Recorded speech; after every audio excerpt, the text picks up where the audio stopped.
Betul, yang untuk yang 2024 dari bulan Juni kita lihat itu sudah ada pagar sekitar 6 kiloan gitu. Kemudian kita per bulan ya, bulan Juli nambah lagi sama sekitar 6 sampai 7 kilo. Agustus kita lihat sampai September, kemudian Oktober.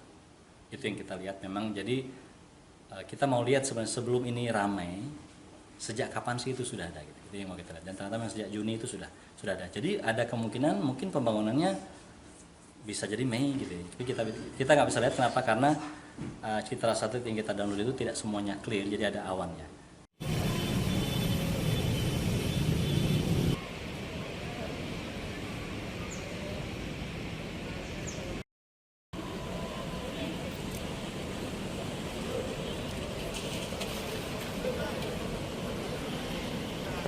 Ini katakan dia ada di sekitar, kalau di Jawa ya, tapi dia yang tadi.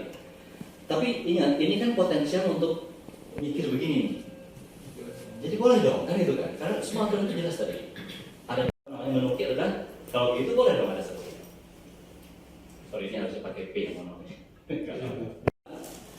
Ini kan di MK kan kemudian. Jadi dengan kan di waktu itu Pak Mahfud. Dari keadilan dan segala macam, potensial akan dikuasai. Ya. Intinya kan begini yang terjadi kan? Pagar laut gitu kan? Kan begitu. Lalu ada sertifikat. Nah, kalau ini reklamasi, semestinya proses reklamasi dulu. Kalau memang ini nggak ada sertifikat. Ya, kesimpulannya kayak tadi itu kan ruang yang sedang kita bahas ini kan ruang laut yang merupakan perairan kepulauan. Nah, kalau saya mengacu ke hukum internasional UNCLOS, perairan kepulauan itu kan ada karakternya. Yang pasti adalah betul dia termasuk kedaulatan, ya betul. Tapi memang tidak boleh digunakan atau diberikan kepada individu gitu. Itu udah clear juga, sehingga dengan begitu berdasarkan ketentuan tersebut maka tidak boleh harusnya ada hak milik maupun hak guna bangunan di situ. Itu kesimpulannya berdasarkan ketentuan hukum internasional. Yang kedua tadi saya bahas juga, memang pernah ada ketentuan-ketentuan yang mengatur bahwa individu, badan usaha dan masyarakat adat itu boleh menguasai ruang laut. Kan begitu tadi saya ceritakan, itu berdasarkan Undang-Undang Nomor 27 tahun 2007, tetapi namanya HP3 waktu itu, hak pengusahaan perairan pesisir. Tapi kan kemudian dibawa ke konstitusi, ke MK, dan dibatalkan karena memang dianggap tidak memenuhi syarat keadilan. Nah, artinya aturan hukum yang membolehkan atau memungkinkan adanya penguasaan oleh individu akan ruang laut itu otomatis batal sudah. Itu sehingga dengan itu saya tetap menyimpulkan bahwa pemberian sertifikat di situ tidak memenuhi syarat hukum gitu ya. Nah, tadi saya bahas juga misalnya ada orang bilang tapi suku Bajo itu dikasih sertifikat segala macam. Nah, itu betul, tapi konteksnya berbeda dengan apa yang terjadi di Tangerang. Itu adalah orang sudah dari situ, sudah memanfaatkan, lalu negara datang melindungi mereka, maka diberikanlah sertifikat. Itu konteksnya.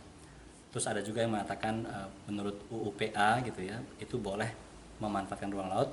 Betul juga, tetapi yang sudah kita bahas tadi juga adalah tetap perlu mengacu pada peruntukannya. Kalau peruntukannya memang berbeda dengan apa yang disertifikatnya, tentu itu salah juga gitu. Jadi saya kira memang terus poin terakhir mungkin yang saya sampaikan, sejarah, hukum segala macam itu jelas harus kita pegang, dan kita harus dibantu dengan teknologi seperti yang kami sampaikan tadi, teknologi geospasial. Kalau memang ada orang mengklaim, oh dulu itu ada tanah kok, atau tanah lalu digerus, lalu sekarang menjadi lautan, maka kita kembalikan, maka kita bisa lihat sebenarnya dengan menggunakan arsip-arsip spasial seperti citra satelit, kita bisa buktikan itu benar-benar pernah ada daratan atau tidak. Nah, setelah kami melakukan kajian itu ternyata memang tidak pernah ada daratan di situ. Jadi kesimpulannya memang tidak pernah ada daratan, jadi tidak perlu dikembalikan jadi daratan sampai dengan nanti memang ada kajian lain yang membutuhkan atau mengatakan memang itu perlu dijadikan daratan. Saya kira begitu. Pak, dari hasil citra satelit tadi ya, sudah terjadi sejak bulan apa, Pak? Citra satelit yang kami teliti itu sejak tahun 76. Tahun 76 kita lihat, kita bandingkan kan garis pantai di tahun itu dengan posisi pagar laut yang sekarang, itu masih jauh sekali itu, ratusan meter. Kemudian tahun berikutnya tahun 82 tadi kita lihat juga masih jauh juga kan, katanya 82 ada sertifikat ya. Kalau kita bandingkan berarti waktu itu pun memang belum tanah gitu ya. Terus berikutnya tentu kita cek juga di tahun yang baru kemarin ini. Di tahun 2024 kita lihat semua, bahkan tahun 2025 juga bisa. Jadi intinya adalah kita bisa melihat arsip itu, dan itu free ya, beberapa itu free yang bisa kita lihat, kita bandingkan untuk bisa kita gunakan untuk menjustifikasi. Maksudnya yang dari bulan Juni tadi loh Pak? Oh gitu, betul. Yang untuk yang 2024 dari bulan Juni kita lihat itu sudah ada pagar sekitar 6 kiloan gitu. Kemudian kita per bulan ya, bulan Juli nambah lagi sama sekitar 6 sampai 7 kilo. Agustus kita lihat sampai September, kemudian Oktober. Itu yang kita lihat memang. Jadi kita mau lihat sebenarnya sebelum ini ramai, sejak kapan sih itu sudah ada gitu. Itu yang mau kita lihat. Dan ternyata memang sejak Juni itu sudah ada. Jadi ada kemungkinan mungkin pembangunannya bisa jadi Mei gitu ya. Tapi kita nggak bisa lihat kenapa, karena citra satelit yang kita download itu tidak semuanya clear, jadi ada awannya. Jadi kita bisa menebak, tapi kita nggak boleh mengkonfirmasi karena memang tidak ada datanya. Ini adalah pagar bambunya, gitu ya.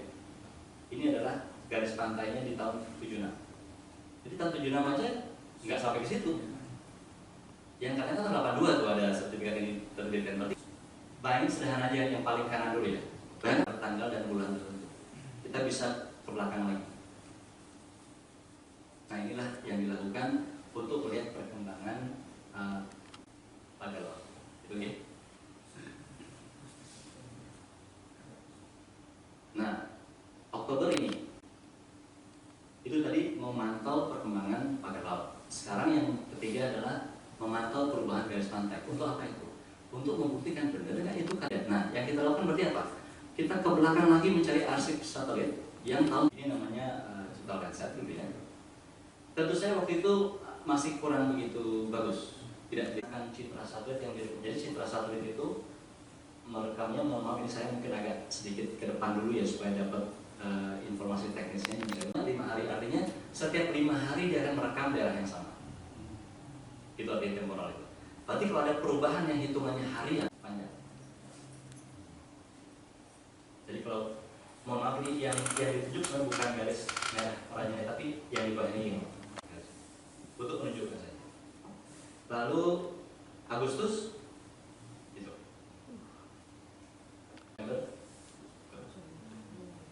Nah, yang mau saya cerita Juni ada yang itu ya, yang sedikit ini sudah mulai ada pagar Juni 2024 sekitar 6,93. Lalu Juli itu. Dengarkan berita bersuara. Klik fitur text to speech di inews.id.